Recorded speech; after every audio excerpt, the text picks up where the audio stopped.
نحمده ونصلي ونسلم على رسوله الكريم وعلى آله وأصحابه أجمعين اما بعد۔ محترم دوستوں اور بزرگوں، رسول اللہ صلی اللہ علیہ وسلم نے ہمیں دنیاوی مصائب سے، آفات سے، حوادث اور بیماریوں سے بچاؤ کا ایک خوبصورت نسخہ عطا کیا ہے۔ فرمایا داؤ مرضاکم بالصدقہ، اپنے بیماروں کا، مریضوں کا علاج کیا کرو صدقے کے ذریعے۔ صدقہ آنے والے مصائب کو، بلاؤں کو ٹال دیتا ہے، لہذا وقتاً فوقتاً اپنی گنجائش اور وسعت کے مطابق مستحق لوگوں سے، غریب لوگوں سے تعاون کرتا رہے۔ اسی لیے حکم ہے کہ علاج سے قبل صدقہ کیا جائے۔ ہمارے ہاں ہوتا یہ ہے کہ جب کوئی بیمار ہوتا ہے فوراً دوڑتے ہیں ڈاکٹر کی طرف، ذہن کے کسی کنارے میں بھی صدقہ کرنے کا خیال نہیں آتا۔ پھر وہاں سے علاج نہ ہوا تو دوسرے ڈاکٹر کے پاس، تیسرے کے پاس لاکھوں روپیہ لگا دیتے ہیں، اور بالآخر جب مایوسی ہو جاتی ہے اور کوئی رستہ نظر نہیں آتا، پھر سب سے آخر میں ہمیں یاد آ جاتا ہے کہ صدقہ کرنا چاہیے۔ جو کام سب سے پہلے ہونا چاہیے تھا، یعنی نفلی صدقہ، وہ سب سے آخر میں ہوتا ہے، تو یہ بہت بڑی کمزوری ہے، عیب ہے کہ ہم اللہ کو اور اس کے نبی کے فرمان کو سب سے آخر میں جا کر یاد رکھیں۔ اس لیے صدقہ کرنا چاہیے تاکہ آنے والے مصائب ٹل جائیں۔ ایک اور چیز سمجھ لیجئے، ایک ہوتا ہے صدقہ اور ایک ہوتی ہے سخاوت۔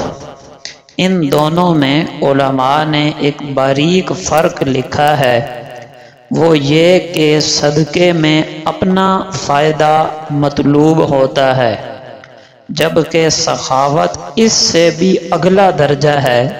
سخاوت میں صرف غریب کا اور مستحق کا فائدہ پیش نظر ہوتا ہے، لہذا ہمیں صدقے سے بھی آگے بڑھ کر سخاوت کا مزاج اپنانا چاہیے۔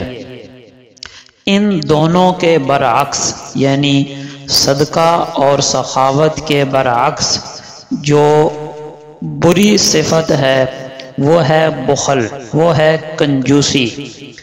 کنجوسی یہ انتہائی بد اخلاقی ہے، کیونکہ کنجوس آدمی اللہ کی دی ہوئی نعمتوں میں کنجوسی سے کام لیتا ہے۔ کنجوس آدمی اللہ کی نعمتوں کا حق ادا نہیں کر رہا ہوتا۔ کنجوس آدمی کو در حقیقت اللہ کے خزانوں پر اعتماد نہیں ہوتا۔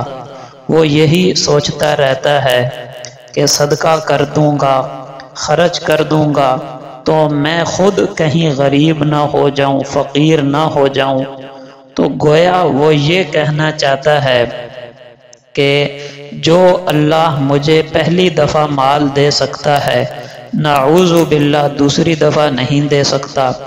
حالانکہ بندے کو یہ سوچنا چاہیے کہ ابھی جو میں صدقہ کر رہا ہوں یہ بھی اللہ کے دیے ہوئے مال سے اللہ کی راہ میں دے رہا ہوں، اور جو اللہ مجھے ابھی مال دے سکتا ہے وہ دوبارہ بھی دے سکتا ہے۔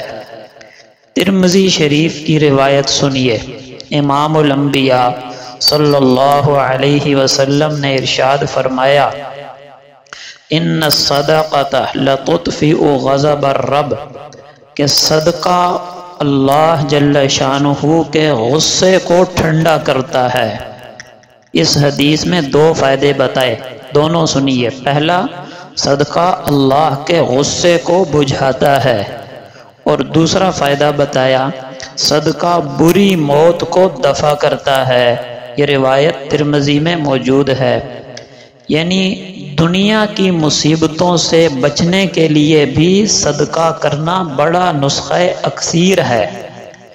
حدیث پاک سے پتہ چلا کہ صدقہ اللہ کے غصے کو بجھاتا ہے، یعنی گناہوں کی وجہ سے جو مصیبتیں اور آفات آنے والی تھیں اور جن مصیبتوں کا بندے نے سامان کر لیا تھا گناہوں کی وجہ سے، صدقہ کر کے ان سے حفاظت ہو جاتی ہے۔ اور یہ بھی پتہ چلا کہ صدقہ گناہوں کا کفارہ بھی ہو جاتا ہے، کیونکہ اللہ کا غصہ ٹھنڈا ہونے کا مطلب ہی یہ ہے کہ انشاءاللہ اب اس گناہ پر گرفت نہیں ہوگی۔ اور دوسرا فائدہ بتایا صدقہ کرنے کا کہ صدقہ بری موت کو دفع کرتا ہے۔ اس کا مطلب یہ ہے کہ صدقہ کرنے والے مسلمان کی حالت موت کے وقت خراب نہیں ہوتی، یعنی موت کے وقت اللہ کے ذکر سے غفلت نہیں ہوتی، منہ سے برے الفاظ نہیں نکلتے، برے خاتمے سے، بری موت سے حفاظت ہوتی ہے وغیرہ۔ لیکن یہ یاد رکھیں، صدقہ حلال مال سے ہونا چاہیے، حرام مال سے صدقہ جائز نہیں ہے، بلکہ حرام مال سے ثواب کی نیت سے صدقہ کرے گا تو الٹا گناہ کا خطرہ ہے۔ اللہ پاک ہم سب کو بخل جیسی بیماری سے محفوظ فرمائے اور سخاوت والا مزاج عطا فرمائے۔ آمین۔ وما علینا الا البلاغ۔